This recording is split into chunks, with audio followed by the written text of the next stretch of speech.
Hey,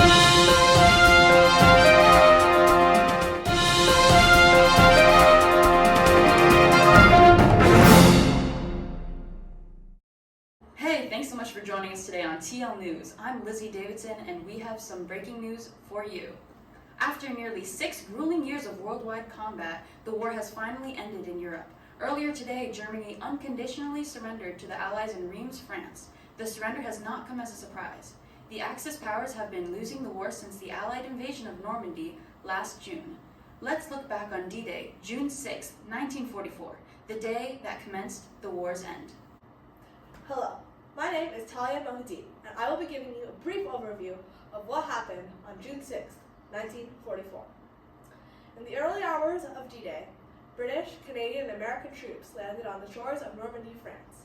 The Germans had been occupying France for more than 4 years by the time the Allies came to liberate the country. The troops came from the English Channel and landed in Juneau, Omaha, Gold, Sword, and Utah beaches. Soon after U.S. President Dwight D. Eisenhower's orders to implement Operation Overlord, the plan adopted to support the invasion, thousands of airborne troops arrived, including the American 82nd and 101st Airborne Divisions, as well as the British 6th Airborne Division. Next, around 6:30 in the morning, 6,000 ships began to leave the ports of Great Britain. The United States 1st Division landed on Omaha Beach and was confronted by the German 352nd Coast Division. Meanwhile, the Germans were struggling significantly. Erwin Rommel, the general in charge of the German troops during the invasion of France, was home on vacation, and Hitler was initially not willing to release the troops for a counterattack. It was already midday when Hitler finally relented, and the troops from the 21st Panzer Division drove into the area between the British and Canadian troops at Sword and Juneau beaches. However, they were unable to reach the sea, and the Allies were able to continue on to Paris, and the following days eventually liberate France. We'll be back after this quick ad break. Do you want to support your country but you don't want to go into combat? Buy Liberty Bonds.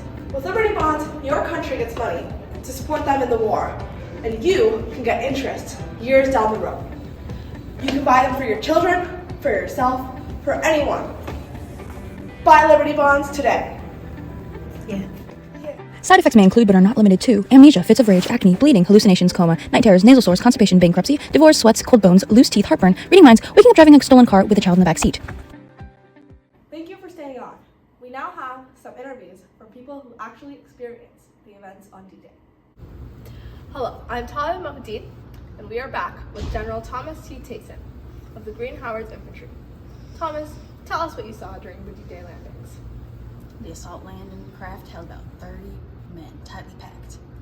They were low-flying, flattish boats, and we were seated so that our heads were below the level of gun view.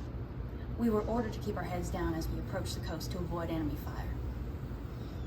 However, our landing craft was disabled by some underwater mine or obstacle and became impossible to steer.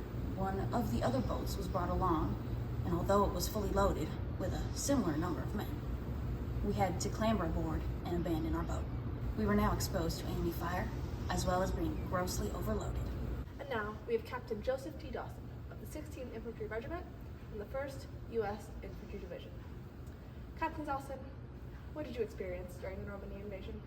Well, the beach was total chaos, with men's bodies everywhere, with wounded men crying, both on the water and on the shingle.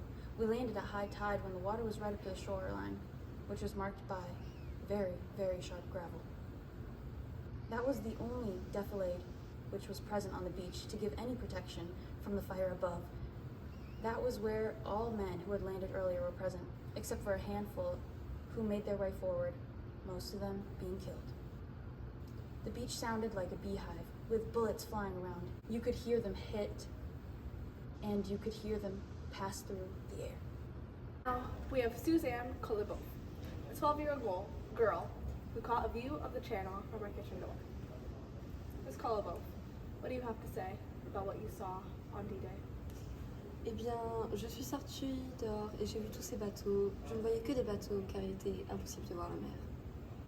Thanks for joining us at TL News. I'm Lizzie. I'm Talia. Join us every day at 1:30 for up-to-date news and history. Yeah. And we set our course for Normandy at the dawning of the day. During the Normandy invasion. Well, the assault landing craft.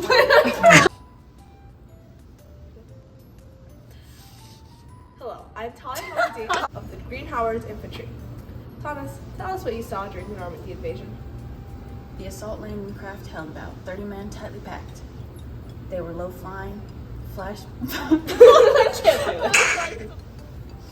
Well, the beach was total chaos with men's bodies everywhere. Do you want to support your country but don't want to go into combat? You can buy Liberty Bonds. Oh, sorry.